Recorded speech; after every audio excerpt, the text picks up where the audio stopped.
bayaw, kumusta? Long time no vlog. Grabe, ngayon na lang ulit tayo nakapag-vlog mga bayaw. After siguro 3 years, may 3 taon, ngayon lang ulit tayo nakapag-vlog. And ngayong araw, try kong explain siguro kung bakit ngayon lang ulit tayo nakapag-vlog. Kasama ko pala yung kapatid ko, yung naka-NMAX sa harap, si Jason. Lagi kong kasama sa mga vlog natin. So ngayong araw pupunta kami ng Sigsag, dun lang sa may shop, tatambay lang. And time check, 5:30 na ng hapon. So yun na mga bayaw, try lang ulit natin mag-vlog after nga, yun nga sabi na 3 taon. Grabe no. Ang tagal bago ulit tayo nakapag-vlog. Try kong ikwento sa inyo kung bakit ngayon na ulit nakapag-vlog, no. Sa loob ng 3 taon, ang daming nangyari mga bayaw, no. So yun na nga, naging sobrang busy sa trabaho, sa business natin, kaya natigil yung pagbablog natin. And at the same time, nag-try ako. Ito nga pala mga bayaw, may McDo na rito. Uli na yung McDo. Nag-try tayong mag-put up ng business. Up until now, meron pa naman. Kaya tayo bumalik sa pagbablog dahil wala na tayong day job, mga bayaw. Big sabihin lang nun, marami na tayong time. Mas marami tayong time sa ganito, paggawa-gawa ng video, pagko-content. Ito, andito tayo ulit para mag-vlog and gumawa ng video. Ang ganda ng sunset, oh. And isa pa mga bayaw, pansin nyo hindi na Honda GTR tong gamit nating motor. Naka Winner X na tayo, Honda Winner X. So itong Winner X natin ay nabili lang natin last year nung may trabaho pa tayo sa Tarlac. Doon natin siya nabili. Pero maalala ko, before tayo nagpalit ng motor from GTR, Yamaha muna ako. Yamaha na NMAX version 2. So yun, parang siguro almost 1 year ko rin nagamit yung motor na yun. And yun, nabenta ko. Nabili ko siya sa bayaw ko. So shoutout sa'yo, bayaw lad, na isang nasa barko yun ngayon. Shoutout sa'yo bayaw. And sana okay yung mounting ko ngayon, kasi first time ko lang ulit na i-mount itong action cam natin sa gamit natin yung helmet. Same pa rin naman yung helmet ko, yung pa din nung last na nag-vlog tayo. Yun nga lang, iba na yung mounting niya. Sana sakto lang yung mounting niya.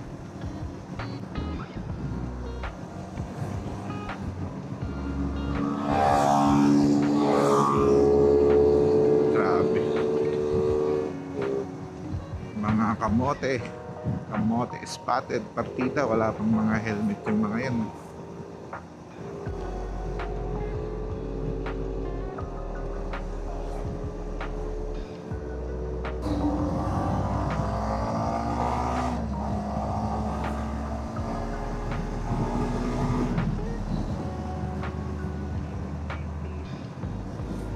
Sarap. Na-timingan natin mga bayaw yung maraming tao sa kalsada, maraming sakyan kasi uwian.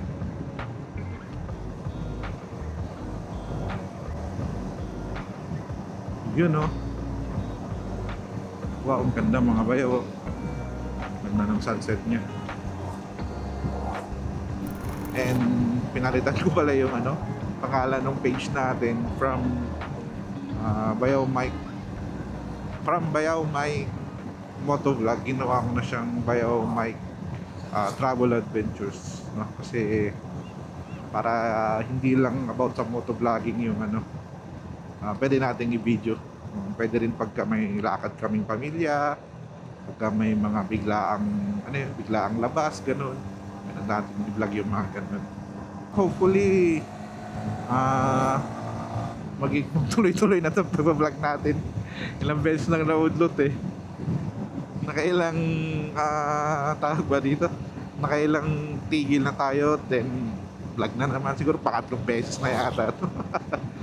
Wala eh, ganun talaga ang buhay. May mga kailangan kang i-priority. Pero sana ngayon eh matuloy na yung plano natin. Actually, nagbibideo-video pa naman ako noon, pero hindi ko na kasi na-upload eh. Parang for ano na lang, for memories na lang natin, no. Pero this time try natin ulit, no. Vlog, ganun. Edit natin, no. Upload natin sa YouTube channel natin. Sana okay yung audio natin. Sana hindi ganun kalakas yung wind noise. Yung problema sa ano eh, setup natin nung nakaraan, lakas ng wind noise niya. Solid. Ganda ng sunset niya mga bayaw. Yun nga lang, late kaming lumabas. Dapat kanina pa kami lumabas eh. Ayun, no? And hindi ko alam kung makulimlim ba or padilim na. Hindi ko ma-distinguish eh kung makulimlim or padilim. So, sarap.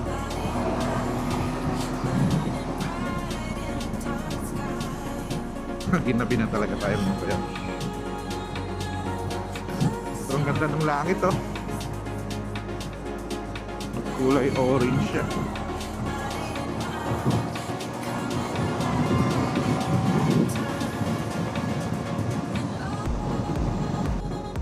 Wow. Ganda ng kulay nung ano, nung langit. Tapos parang kulay din ng mga ano, mga palay, no? Ganda. Para siyang painting. Ay no, mga bayo. Ganda mag-relax yan, mag-chill. Dito na tayo. Dito tayo muna tatambay. Sarado kasi kung kainan dito. Chill sana kami dyan. So siguro dito na lang. Tambay muna tayo rito. Yun, solid.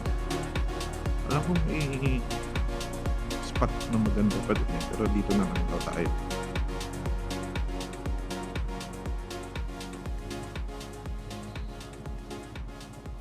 Yun, no? Solid ng view niya mga bayaw. Yun, so mga bayaw, dito na tayo. Tayo sa Zigzag Chop. And medyo ginabi kami. Pero ang ganda nung sunset niya mga bayaw. Tingnan nyo. Solid, oh. Napakaangas. Dami lang dumadaan sa sakyan. And yun, maingay. Pero solid dito. Medyo na-late lang kami ng alis sa bahay. Ganda ng view rito, oh. Kasama ko pala yung kapatid ko, Jason. Sa si Jumong. Pinaka-pogi sa Herminal. Jump. You know. So, tambay lang kami rito and relax lang. And mamaya, siguro kape tayo 7-Eleven, no? Kape na lang kami 7-Eleven. Yun, mga bayo, solid yung sunset. Late kasi kami lumabas eh. Boys, Jason, yan mga kasama natin sa vlog natin, Jumong.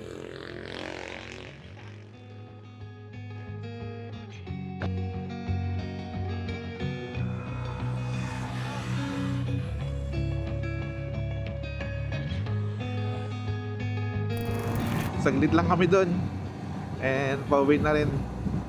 Pinababa lang namin yung araw, pero may kunting araw pa naman, pero hindi na. Next time na lang ulit tayo tatambay ito. Time check 6:13 ng gabi. And you know, may konting ano pa, may konting liwanag pa. Yo, solid dito mga bayo. May mga ano na, ang lalaki ng mga street lights. Oh, liwanag na. Parang dito yung ginagawa ng kailan eh. Mga tinatayo nilang mga street light. Gandang liwanag na.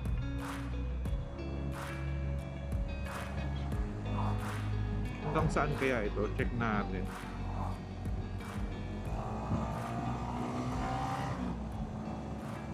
Pati yata sa kabila oh, may mga ano pa kasi naka-reading poste. Baka gagawin din yun. Ah, oo, maganda na oh. Galing, galing.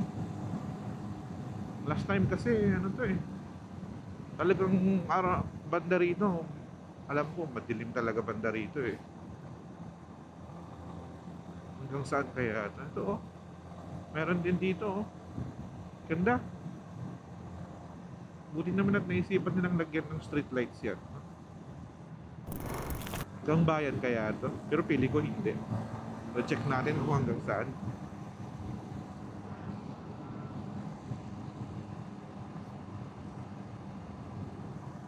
Ah, dito wala no. Madilim na dito mga bayaw. Oh, hanggang doon lang yata yung budget nila. Yun, wala na. Pero dito meron pa.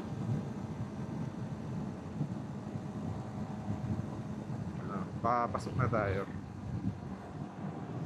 Ito guys oh. Meron pa rito oh. Pero sa right side lang. Pero at least 'di ba? Ganda oh. Putol-putol nga lang siya. Hindi siya yung dire-diretso na may street lights. Pero malaking tulong yan. Ayun mga bayo oh. Ganda. Liwanag oh. Kakapanibago.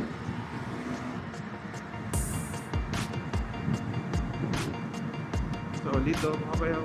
O dito ano na, kabilaan na oh. Wow. Sana kita sa ano no, action cam natin. Ganda oh. Yun oh.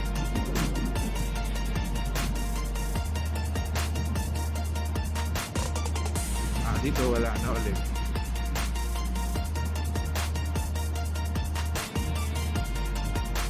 Yun lang. Hanggang dun lang yata siya mga bayaw. Ay hindi, meron pa rito. O dati na to. Alam ko dati na to eh. So tingnan natin. Ah ito, bago rin to. Kasi may mga kukay eh oh. Yung kanyang ano, pinagtayuan, yung poste niya. May hukay. Ibig sabihin bago din niya. Solid no? Buti naisip nila maglagay ng ganyan. Oh! Ganda niyan. Yan, daming nagbi-video kasi bago sila maliwanag. Dito wala na. Madilim na. So guys, isipin nyo no? Dati ganito, halos wala kang makita. Pero ngayon nalagyan nila ng mga street lights. Saka matataas, saka maliwanag. Pinagandahan doon. Walang alam mo yun, hindi mananakaw yung ilaw. Kasi mga ganyan, inanakaw nila yan. Nandito na ulit tayo sa bayan. Ay hindi, malapit na pala tayo sa bayan. So sana supportahan nyo ulit yung mga video natin. And sana tuloy-tuloy na talaga na makapag-upload tayo.